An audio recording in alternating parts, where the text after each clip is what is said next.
maqnit seli bəs nədir? Uşaqlar, maqnit seli maqnit induksiya vektoru, konturun səthinin sahəsi və induksiya ilə normal arasında qalan bucağın kosinus sahəsinə bərabərdir. Yəni sel deyəndə nə başa düşürsünüz? Məsələn deyirik, daşqın baş verib, sel baş verib, suyun seli deyəndə nə başa düşürsən? Yəni daha çox axması, daha çox getməsi də. Maqnit seli də ki, təbii ki, maqnitin axmasıdır da uşaqlar. İndi tutalım ki, bu mənim hər hansı bir konturumdur və bunun içərisindən fərz edin ki, bir induksiya vektoru keçir. Bax belə bu şəkildə. Bir induksiya vektoru keçdi. Hətta bunu yəni qırıq-qırıq xətlə də göstərmək olar da. Anladınız yəqin ki, necə olur? Yəni arxa tərəfindən keçir və ön tərəfdən çıxır induksiya vektoru. Bu mənim olsun B induksiya vektorum. İndi burada uşaqlar səthə perpendikulyar çəkirsən, bunun adına biz normal deyəcəyik. Baxın, səthə perpendikulyar. Fikir verdinizsə, səthə perpendikulyar. Bu mənim səthim olsun. Bir dəqiqə. Bu bizim olsun səthimiz. Fikir verirsə, səthə bir dənə perpendikulyar çəkdim. Bu səthə perpendikulyar istiqamətdə bir də normalımız olur. Həmin o normalla, uşaqlar, həmin o normalla deməli, B induksiya vektoru arasında qalan bucaqdan söhbət gedir. Yəni, induksiya ilə səth arasında qalan bucaq yox, normalla induksiya arasında qalan bucaqdan söhbət gedir. Bunların hasili mənə maqnit selini verir. Maqnit seli uşaqlar fi hərfi ilə işarə olunur. Baxın, belə ya da belə də görə bilərsiniz. Yəni, belə fi də görə bilərsiniz. Belə, əsasən belə də göstərirlər. Belə fi hərfi ilə işarə olunur. Və burada nəyə bərabər olacaq? Qoyun belə göstərim. Yəni, o bir cürdə görə bilərsiniz. Fi bərabərdir nəyə uşaqlar? B, S, kosinus alfa. Yenə deyirəm, maqnit induksiyası, səthin sahəsi və induksiya ilə normal arasında qalan bucağın kosinusu hasilinə bərabərdir. Burada yenə dediyimiz kimi fi oldu maqnit seli. Maqnit seli. Yeni anlayışımız. B oldu təbii ki bildiyimiz kimi induksiya vektoru. İnduksiya vektoru. S oldu səthin sahəsi. Kosinus alfa nə olacaq uşaqlar? Normal və induksiya arasındakı bucaq. Normal və induksiya arasındakı bucaq. Yəni, səthlə induksiya arasındakı yox, normalla induksiya arasındakı bucaqdır. İndi buradan mən necə bir qayda çıxarda bilərəm uşaqlar? Əgər deyirəm 1, əgər induksiya ilə normal arasındakı bucaq 0 dərəcə olarsa, yəni onlar elə bir belə düşünün, üst-üstə düşərsə, onda kosinus 0 dərəcədə, mən bilirəm ki, kosinus 0 dərəcədə 1 maksimal qiymət alır. Onda burada maqnit selidə maksimal olacaq BS. Bizim üçün olacaq maksimal qiymət. Yox, əgər induksiya, bax belə gəlsə, normalla 90 dərəcə tam səthin üzərindən keçsə, yəni təsəvvür elə ki, bu sənin bir dənə valındır, uşaqlar, yəni bağlı bir şeydir. Induksiya buradan belə gəlir. Əlbəttə ki, onun içindən keçə bilməyəcək. Ona görə də təbii ki, orada maqnit seli yaranmayacaq. Yəni, kosinus 90 dərəcədə 0 aldığıma görə, burada da fiimiz 0-a bərabər olacaq. Bu da bizim üçün əlbəttə ki, minimal qiymət deməkdir. İndi burada mən fiinin əlbəttə ki, uşaqlar, vahidini də tapa bilərəm. Deməli, burada fi nəyə bərabər oldu? Fi bərabər oldu. Gəlin belə baxaq. Fi bərabər oldu BS. Baxın belə. B vuraq S. O da bərabərdir. B nə idi uşaqlar? 1 Tesla'dır da induksiyan vahidi. Vuraq S də burada səthin sahəsidir. Yəni kvadrat metr. Tesla vuraq kvadrat metr. Bu da bizim üçün uşaqlar nədir? Bir Weber adlanır. Yəni yeni bir kəmiyyətdir. Üzr istəyirəm, yeni bir vahiddir. Bir Weber. Onda maqnit selinin vahidi nə olacaq uşaqlar? Bir Weber olacaq. Bəs aslışın bizdən istəsə Tesla vuraq kvadrat metrdir. Deməli, induksiyası bir Tesla olan bir cis maqnit sahəsinin induksiya vektoruna perpendikulyar yerləşmiş 1 kvadrat metr səthdə keçən seldir. Yəni, Tesla 1 olsun, kvadrat metr 1 olsun ki, o da 1 Weber'i bizə versin. Bu da olur bizim maqnit selimiz. Yəni, burada başqa bir anlayış yoxdur. Bir də uşaqlar, belə bir sizə qeyd kimi bir şey deyim ki, burada fırlanma momentindən söhbət gedə bilər. Uşaqlar, moment burada bilirsiniz nəyə bərabərdir? Moment cərəyan şiddəti vuraq maqnit selidir. Yəni, başqa sözlə, cərəyan şiddətini vurarsan BS, yəni sayında olsa, N sayda olsa, N-ə vuracaqsan burada. Yəni, IBS şəklində olur. Əgər N sayda konturdan söhbət getsə də, bunu N-ə vuracaqsınız. Yəni, bunu da yadınızda saxlayın. İstəsəz buradan induksiya da tapa bilərsiniz. B bərabərdir moment bölək is şəklində olur. Deməli, bu nə olur uşaqlar? Konturun fırlanma momenti. Bu da olur uşaqlar bizim maqnit seli anlayışımız. Yəni, bu maqnit selini bu şəkildə öyrənə bilərsiniz. İndi buradakı induksiyada amma uşaqlar bilirsiniz ki, cəryan şiddətindən, S-dən zaddan asılı deyil. Ha, bunu da yadınızda saxlayın. İndi birdən məsələn bizə deyə bilər ki, maqnit selinin bəs gördüyü iş nəyə bərabərdir? Tutalım ki, maqnit sahəsində naqil S qədər yerini dəyişib. Onda burada görülən iş də A bərabərdir. Təbii ki, amper qüvvəsi vuraq səthin sahəsidir. Amper qüvvəsi uşaqlar BIL olduğuna görə BIL vuraq S bizim üçün burada olur maqnit sahəsində naqilin gördüyü iş. Naqil tutan S qədər yol gedib, onda görülən işdir. Yəni, işi qüvvə vuraq yer dəyişməklə tapırsınız da, nə ilə tapırsınız ki, güya. Bu şəkildə baxa bilərsiniz. Aha, danışırıq nədən? Elektromaqnit induksiyası hadisəsindən. Gəl əvvəl bunun mənasını başa düşək. Uşaqlar, bax, maqnit sahəsini xarakterizə edən kəmiyyət induksiya vektoru idi, yadınızdadırsa, düzdür? Bunun indiki induksiya ilə əlaqəsi yoxdur. Ha, bu tamam başqa bir şeydir. İnduksiya hadisəsi nədir? Gəlin onu öyrənək. Baxın, bir təcrübə aparıblar uşaqlar. Bu təcrübə nədən ibarətdir? Bir naqilə ya da sarıqaz deyək, bir sarıqazda yəni maqnit sahəsini dəyişiblər. Maqnit sahəsini artırıblar, maqnit sahəsini azaldıblar. Bu zaman görüblər ki, uşaqlar, sarıqazda və sarıqazın da bir hissəsinə ampermetr qoşublar. Görüblər ya da qalvanometrdə fərqi yoxdur, cəryan ölçən bir cihaz. Görüblər ki, cəryan ölçən cihazın əqrəbi oynayır. Heç bir cəryan mənbəyi yoxdur ha. Sadəcə sarıqazın maqnit sahəsini dəyişirlər. Dəyişmə zamanı görüblər ki, burada cəryanın əqrəbi oynayır. Əqrəbin oynamağı da nə deməkdir? Təbii ki, burada deməli cəryan yaranıb da. Onda belə çıxır ki, cəryan mənbəyi olmasa da, uşaqlar, dövrədə maqnit sahəsini dəyişəndə orada cəryan yarana bilir. Bəs mən maqnit sahəsini necə dəyişə bilərəm? Adicə uşaqlar sarıqaca maqniti yaxınlaşdırmaqla və ya maqniti uzaqlaşdırmaqla sən maqnit sahəsini dəyişə bilərsən. Çünki maqnitin ətrafında nə var? Maqnit sahəsi var. Və bu sarıqacı yaxınlaşdıranda sahə güclənir. Yəni keçən induksiya vektorlarının sayı artdığına görə indi o da deyəcəm. Sahə güclənir. Ona görə də burada maqnit sahəsi artmış olur. Yəni güclənmiş olur da belə deyək. Və yaxud da sən maqniti uzaqlaşdıranda bu səfərdə sahə zəifləmiş olur. Yəni bir sözlə maqnit sahəsi dəyişir. Maqnit sahəsi dəyişəndə yenə dediyim kimi görüblər ki, əqrəb oynayır. Yəni burada nə yaranır uşaqlar? Cərəyan yaranır. Həmən cərəyana da nə deyirlər? İnduksiya cərəyanı deyirlər. O biri cərəyanlarla qarışdırmayın uşaqlar. İnduksiya cərəyanı nədir? Getdim cərəyan mənbəyinə qoşdum, dövrədən cərəyan keçdi. Yox. İnduksiya cərəyanı ümumiyyətlə mənbədə, yəni sarıqacda cərəyan dəyişəndə, yəni maqnit sahəsini dəyişəndə yaranan cəryan induksiya cəryanı adlanacaq bizim üçün. Yaxşımı? İndi induksiya cəryanının nə demək olduğunu bildik yəni ki, maqnit sahəsi dəyişəndə yaranan cəryan. İndi gəlin görək bu cəryan necə yaranır? Uşaqlar, baxın, özünüzü qorxutmayın, şəkil biraz qorxudunuz görünə bilər, amma qorxmalı bir şey yoxdur. Gəlin indi baxaq. Bir dənə fikir verin birinci hala. Bu hal bizim üçün normal haldır. Yəni bu mənim hər hansı bir sarıqacımdır, uşaqlar. Və sarıqaca gördüyünüz kimi burada ampermetr qoşmuşam ki, mən cəryan artıb azalanda bilim də, əqrəb oynasın, bilim ki, buradan cəryan keçdi. Bu da mənim maqnitimdir, uşaqlar. Maqniti də sarıqacdan müəyyən bir yerə qoymuşam. Və mən bilirəm ki, maqnitin ətrafında nə var? Özünün maqnit sahəsi var. Maqnit sahəsində təbii ki, maqnit induksiya vektorları var. Loru dildə, uşaqlar, mən burada görürəm ki, maqnit induksiya vektorları, bax, şimaldan çıxır da, düzdür? Bunu biraz burada yanlış çəkilib. Çünki bu cənuba daxil olmalıdır. Cənubdan çıxırmış kimi görünüb burada. Yəni şimaldan çıxmalıydı da əslində. Yəni bu ox səhvdir. Bunu maqnitin əqrəblərinin tərs fikirləşin. Buranı şimal fikirləşin.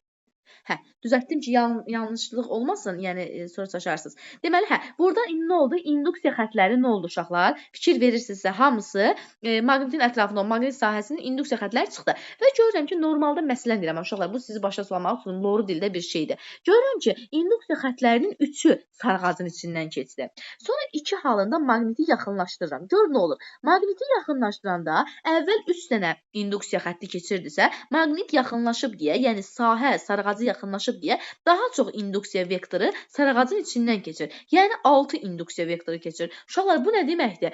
Həqiqətən də burada maqnit sahəsi dəyişmiş oldu da. Əvvəl 3 sarağac 3 induksiya keçirdisə, yəni 3 induksiyaya uyğun bir maqnit sahəm var idisə, indi 6 induksiya keçir deyə 6 induksiyaya uyğun bir maqnit sahəm var. Yəni başqa sözlə burada həqiqətən də maqnit sahəsi dəyişdi. Ya da məsələn 3 halında maqniti uzaqlaşdıranda nə olacaq? Normal halda 3 dənə induksiya keçirdisə, sən maqniti uzaqlaşdırdın deyə buradan 2 dənə induksiya keçir. Ona görə yenə də maqnit sahəsi dəyişmiş olur. Yəni mən uşaqlara başa salmaq istəyirəm ki, maqniti yaxınlaşdıranda niyə sahə artır, sahə güclənir yəni, ya da maqniti uzaqlaşdıranda niyə sahə zəifləyir? Çünki burada sən maqniti yaxınlaşdıranda maqnitlə yanaşı əlbəttə ki, maqnitin ətrafında o görünməyən sahəsini də yaxınlaşdırırsan. Ona görə də o sahənin də yaratdığı induksiya vektorları daha çox sarağacın içindən keçir. Və ya tam tərsi, sən maqniti uzaqlaşdıranda bu səfər də maqnit sahəsi də uzaqlaşır və sahənin induksiya xətləri də uzaqlaşır. Ona görə sarağacdan daha az induksiya keçir. Deməli, bunu sizə başa salmaq üçün deyirəm. Yəni burada əsas məsələ ondan ibarətdir ki, əgər sən maqniti sarağacı yaxınlaşdırsan, ya da maqniti sarağacdan uzaqlaşdırsan, fərqi yoxdur. Hər iki halda sarağacın içərisindən keçən induksiyanın sayı dəyişir. İnduksiya vektorunun, B-nin sayı dəyişir. Ona görə də burada sahə dəyişmiş olur. Axı sahəni xarakterizə edən induksiya vektoru idi.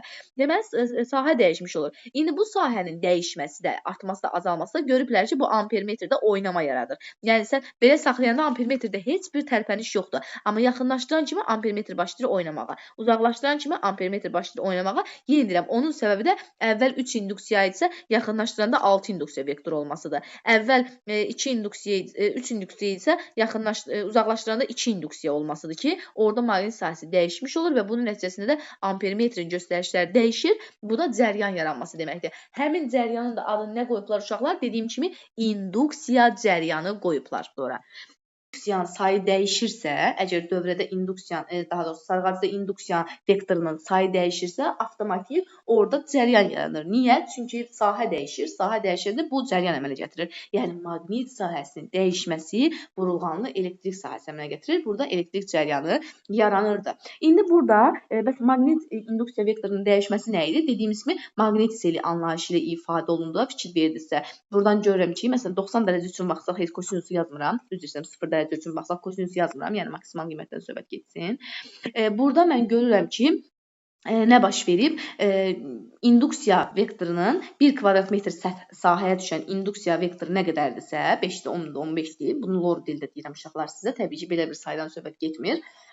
Orada fi maqnit seli anlayışıdır. İndi bəs induksiya hadisəsi nə olacaq uşaqlar? İnduksiya hadisəsi elədir ki, sənin keçirici qapalı konturunun və əhatə etdiyi səthdən keçən maqnit selinin dəyişməsi konturda cəryan yaranır. Çünki maqnit seli elə özü induksiyadır da, bir baxımdan induksiya vektorunun sayıdır.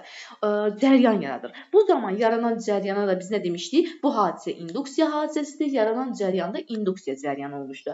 İndi bu keçirici konturda yaranan induksiya cəryanının qiyməti də bu konturdakı həmin hüdudlaşmış hissə var ha. O hüdudlaşmış hissənin dəyişmə sürətindən asılıdır. Yəni maqnit seli burada necə dəyişdi? Sürəti mi dəyişdi? Zəif mi dəyişdi? Maqnit selinin dəyişmə sürəti elə birbaşa induksiya cəryanı ilə əlaqəlidir. Onda deməli burada induksiya cəryanını gəlin biz belə ifadə edək. Adicə bildiyimiz cəryandır. Ona görə i hərfi ilə işarə edirəm. Amma indeksinə də bir i yazacağam ki, induksiya cəryanı olduğunu bilək. Bu induksiya cəryanı nə oldu uşaqlar? Dedik ki, mütənasibdir maqnit selinin dəyişmə sürəti ilə. Dəyişmə sürətini tapmaq üçün maqnit selini zamana bölərəm də. Yəni zamana böləndə onun məsələn tam 1 saniyədə nə qədər dəyişdi? Bu sənin üçün artıq induksiya cəryanı ifadə edəcək. Aha, indi induksiya cəryanı uşaqlar delta fi bölə delta t nisbətindən asılı deyil ancaq. Burada naqilin xassələrindən, müqavimətdən və s. asılılıq var təbii ki, induksiya cəryanının yaranmasında. İndi burada bu oldu mən induksiya cəryanı. Mən nə gördüm? İnduksiya cəryanı maqnit selinin dəyişməsindən düz mütənasibdir. İndi burada başqa nədən söhbət gedə bilər? Elektromaqnit induksiya qanunu dediyimiz bir qanun var. Bəs bu induksiya qanunu nədir? Uşaqlar, indi bu qapalı kondurda induksiya cəryanından mən danışdım. Amma qapalı kondurda induksiya EHG-si də yaranır axı. Və bu EHG nədir bəs? EHG isə uşaqlar əks işarə ilə maqnit selinin dəyişmə sürətinə bərabərdir. Yəni burada EHG-ni yazanda induksiya EHG-si bilirsiniz nəyə bərabərdir? Əks işarə ilə maqnit selinin dəyişməsinə bərabərdir. bərabərdir. Bax, bizim belə bir düsturumuz var. Onda burada hətta siz bunun vahid olaraq da baxa bilərsiniz. Gəlin belə baxaq. Vahid olaraq necə baxacam? EHG demişdik ki, bir baxımdan bir gərginlikdir da, yəni vahidi voltdur. Ona görə də buradan 1 Weber bölək saniyə alıram ki, bu da elə 1 voltun başqa bir açılışı kimi bizim qarşımıza çıxır. Yəni belə görəndə özünüzü çaşdırmayın. Vəssalam. Bunu bu şəkildə görürsünüz. Bu da bizim mütənasibliyimizdir. Bunu da yazaq. Deməli, onda bu oldu bizim induksiya cəryanımız. İnduksiya, yəni sahəni dəyişəndə yaranan induksiya cəryanı. Bu isə oldu induksiya EHG-si. İnduksiya EHG-si, yəni elektrik hərəkət qüvvəsi də.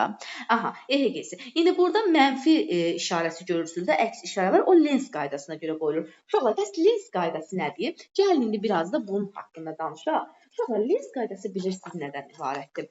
Baxın, tutalım ki, mənim cəryanım, burada indi sizə şəkli göstərəcəm bir dəqiqə. Mən nə görürəm? Mən bu şəkildə bir dənə maqnit görürəm. Hamınız görə bilirsiniz mi bu maqniti? Bax, burada bir dənə maqnit var. N və S qütbləri olan bir maqnit var. İndi burada mən görürəm ki, uşaqlar, bu maqnitdən nə baş verir? Və yanında da bir dənə sarıqac var. Mən fikir verirsinizə, maqniti neyləmişəm? Sarıqacı yaxınlaşdırıram. Bax, sürətin istiqamətinə bax, sarıqacı tərəfdə. Sən maqniti sarıqacı yaxınlaşdıranda nə olur da? Maqnitdən çıxan induksiya vektorlarının daha çoxu sarıqacdan keçirdi, düzdür? Yəni, maqnitin induksiya vektorlarının daha çoxu sarıqacdan keçirdi. Bu nə deməkdir? İnduksiya vektoru artırdı deyə, əlbəttə ki, maqnit sahəsi dəyişir və dövrədə cəryan yaranırdı, induksiya cəryanı. Amma burada cəryanın maqnit sahəsi də yaranır təbii ki, düzdürmü uşaqlar? İndi cəryan yaranırsa, cəryanın ətrafında təbii ki, maqnit sahəsi var. Onun görə burada nə oldu? 2 maqnit sahəsi yarandı. 1. Maqnitin ətrafında yaranan maqnit sahəsi. Bir də sən maqniti sarıqacı yaxınlaşdırdın deyə burada cəryan yarandı. Ha, induksiya cəryanı. Bir də o induksiya cəryanının sahəsi. 2 dənə. Onda bəs bu sahələr necə yönələcək, ona baxacağıq. Sən əgər maqniti sarıqaca yaxınlaşdırırsansa, burada sən maqnitin sahəsini gücləndirirsən. Çünki maqnitin induksiya vektoru artır. Ona görə də yaranan induksiya cəryanı var ha, maqniti zəiflədəcək.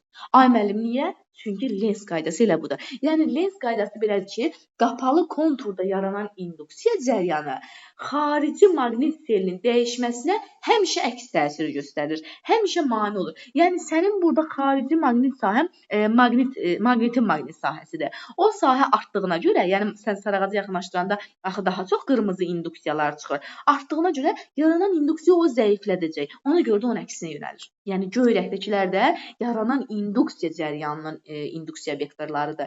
Ona görə də görürsünüz ki, əks yönəlib. Yəni burada diqqətlə yenə baxsaq, baxın bu qırmızı xətlər maqnitin, yenə burada maqnitin qütbləri səhv qoyulub. Yəni burada maqnitin qütblərinin yenə səhvli olub. Bu N-dən çıxmalıdır, S-ə daxil olur da. Bu belə bir şeydir. Yəni burada N-dən çıxır qırmızılar maqnitin maqnit induksiyasıdır.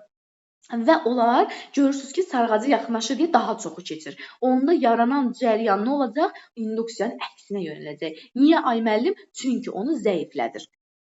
Bu şəkildə də fikir ver, maqniti uzaqlaşdırmışam uşaqlar sarıqacdan. Bax, bir yax maqnit yaxınlaşırdı, fikir verirdisə. İndi maqnit neyniyib? İndi maqnit uzaqlaşıb sarıqacdan. Onda nə olur? Görürsünüz ki, daha az induksiya keçir. Bir yax 5-6 induksiya keçirdi, indi cəmi 2 induksiya keçir. Yəni induksiya vektoru azalıb, yenə cəryan yaranır. Biz demişdik ki, fərqi yoxdur. İstir induksiya azalsın, istir induksiya artsın. Əgər maqnit seli dəyişirsə, orada cəryan yaranacaq. Yenə cəryan yaranır. Sadəcə bu səfər yaranan cəryanın maqnit sahəsi var ha. O maqnitin maqnit sahəsini gücləndirir. Niyə? Çünki burada görür ki, cəryanın maqnit sahəsinin induksiyası azalıb axı. Ona görə də burada yaranan induksiya o gücləndirir. Yenə neynəmiş olur? Əks təsir göstərmiş olur da. Bu azalanda onun istiqamətində yönəlir ki, o artırsın. Amma artanda onun istiqamətinin əksinə yönəlir ki, o azatsın. Başa sabildinizsə, yəni azalanda onun eyni yönəlir, tək onu artırsın. Amma artanda onun əks yönəlir, onu azatsın. Bəzən uşaqlar əks yönəlir deyəndə həmişə elə bilir ki, azaltmağa çalışır. Yox uşaqlar, əgər sənin xarici sahən, yəni maqnitin yaratdığı maqnit sahəsi azalırsa, onda onun eyni yönəlir. yenə əksin edir də, o artırmağa çalışır. Azalır, amma o artırmağa çalışır, əksin edir. Amma artanda azaltmağa çalışır, ona görə əks yönəlir. Aydın oldu mu? Yəni burada siz əsas, indi bir dənə ümumiləşdirsək onu deyə bilərəm ki, maqnit və sarıqazdan söhbət gedəndə burada iki maqnit sahəsi yaranır uşaqlar. Bir xarici maqnit sahəsi, yəni baxın bu maqnit bizim üçün xaricidir. Bunun ətrafında yaranan maqnit sahəsi. Bir də sən bu maqniti yaxınlaşdırıb uzaqlaşdıranda orada sahə dəyişirsən deyə, orada yaranan induksiya cəryanı var, onun sahəsi. İki sahəmiz var. Maqnitin sahəsi və induksiya cəryanının sahəsi. Əgər maqnitin sahəsi artarsa, cəryan onu azaltmaq üçün onun əksinə yönələcək. Əgər maqnit azalarsa, cəryan onu artırmaq üçün yenə onunla eyni istiqamətdə yönələcək. Yəni hər zaman onun dəyişməsinə əks təsir göstərir. Əgər azalırsa artırır, eyni yönəlir ki, artsın. Əgər artırsa azaldır, əks yönəlir ki, azalsın. Bax, bu şəkildə biz induksiya Lens qaydasından danışa bilərik. İndi burada bir sıra qaydamız var. Əgər xarici maqnit sahəsində induksiya xətlərinin istiqamətini təyin etmək deyə bir şey var. Əgər burada maqnit sili artdısa və ya azaldığında müəyyən etmək olur ki, burada induksiya cəryanı necə yönəlir. Yadımızda bir şey saxlayaq ki, induksiya cəryanının yaratdığı maqnit sahəsinin induksiya xətləri bu şəkildə təyin olunacaq. Əgər fi sıfırdan böyük olarsa, yəni başqa sözlə fi artarsa, onda induksiya xətləri onun əksinə yönələcək. Yox, fi azalarsa, onda induksiya xətləri onunla eyni istiqamətdə yönələcək. Gəlin bir dənə baxaq. Tutalım, bu mənim birinci şərtimdir. Birinci şərtimdə mən fərz edirəm ki, uşaqlar, maqnit seli artır. Belə fi qoyaq, maqnit seli artır. Yəni sıfırdan böyük. Yəni fərz edin ki, maqnit sarıqaca yaxınlaşır. Onda təbii ki, selin artma sürəti də artmış olur. Düzdür? Burada artıq elektrik hərəkət qüvvəsinin induksiyası sıfırdan kiçik qiymət alacaq da, düzdür? Çünki mənfi işarə ilə bərabər idi axı. İndi burada qrafiklərimizi çəksək, sanki bunu sürət kimi düşün. Bunu da təcil kimi düşün. Yəni burada fi'nin zamandan asılılıq qrafiki artır axı, yəni sanki yeyinləşəndir. Ona görə bax belə olacaq. Amma elektrik hərəkət qüvvəsi nə olacaq? Mənfidə konstant olacaq. Təbii ki, o da yəni böyük qiymət alacaq, amma konstantı da mənfi bir qiymətdə konstant olacaq. Mənfi EHG yazıram bura. İndi burada bəs istiqamət baxımından nə olacaq? İstiqamət baxımındansa belə olacaq. Uşaqlar, tutalım ki, bu mənim konturumdur. Fi neyniyib? Fi artıb. Onda bəs yaranan induksiya neyniyəcək? O azaltmağa çalışacaq. Yəni, əgər sənin B-lərin bu istiqamətdədirsə, bir yax çəkdiyim şəkil kimi. Əgər B-lər bu istiqamətdə gedirsə, onda induksiyanın istiqamətləri bax belə olacaq. Bu istiqamətdə, gəlin belə çəkim, belə. Yəni, o nə etməyə çalışır? Onu təbii ki, azaltmağa cəhd göstərir. İndi ikinci halımıza baxsaq, ikinci halımızda fərz edirəm ki, maqnit seli sıfırdan balacadır, yəni bir yax dediklərimdir də azalır. Onda azalanda da, yəni sürət də azalacaq təbii ki, onda EHG müsbət qiymət alacaq. Yəni burada azalırsa onu yenə də siz yavaşayan kimi qəbul edin, azalmaq, yavaşayan. Yəni sürət kimi də. Amma bu səfər induksiya nə olacaq? İnduksiya müsbətdə konstant olacaq. Çünki bir yax dedik ki, əks işarə ilə bərabərdir. Konturdan söhbət gedəndə də bu azalır deyə Lens qaydasına görə induksiya nə edəcək? O artırmağa çalışacaq. Artırmaq üçün nə edə bilər? Onunla eyni istiqamətdə yönələr də, düzdür? Onunla eyni istiqamətdə yönələr ki, artsın. Aha, bu belə, bu da belə. Yəni, gördünüzmü? Eyni istiqamətdə yönəldi. Yəni, əks istiqamətdə yəni çox özünüzü çalışın, çaşdırmayasınız. Bu da belə. Görüm sizə burada deyə biləcəyim başqa nəsə bir şey varmı? Yox. Əsas bunları bilmək bizim üçün kifayətdir. Sonra burada düsturlar ala bilərik uşaqlar biz. Saxlayın.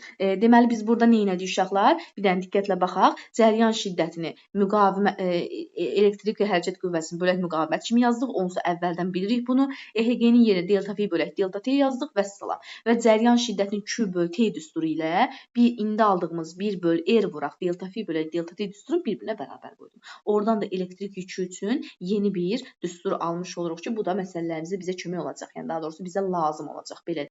Baxın, bir dənə bunu qeyd kimi mütləq şəkildə yadınızda saxlayın ki, induksiya vektoru tamam ayrı şeydir uşaqlar. İnduksiya vektoru tamam ayrı şeydir. İnduksiya vektoru nə idi? İnduksiya vektoru nə edirdi uşaqlar? Maqnit sahəsini xarakterizə edirdi. Yəni, əgər sənin maqnit sahən varsa, onun induksiya vektoru var. Xarakterizə edir. Düzdür? Və B hərfi ilə işarə olunurdu uşaqlar. Vahidi də 1 Tesla idi. Düzdür? Amma induksiya cərəyanı tamam başqa şeydir uşaqlar. İnduksiya cərəyanı nə idi? Normal bir cərəyan deyil uşaqlar. İnduksiya cərəyanı maqnit sahəsi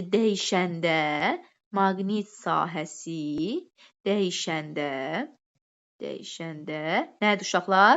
Yaranan cərəyandır. Yəni vektor zad deyil uşaqlar, cərəyandır. Əlbəttə ki, bütün cərəyanlar kimi i hərfi ilə işarə olunacaq, bütün cərəyanlar kimi vahidi 1 amperdir. Yəni bu iki kəmiyyəti bir-birinə yaxşımı qəti surətdə qatmırsınız. Tamam ayrı-ayrı iki kəmiyyətdir. İnduksiya vektoru və induksiya cərəyanı. Nə olsun indi adaşdılar, adları oxşuyub, amma tamam ayrı şeylərdir. Oldu mu? Aləmi qatmayın bir-birinə.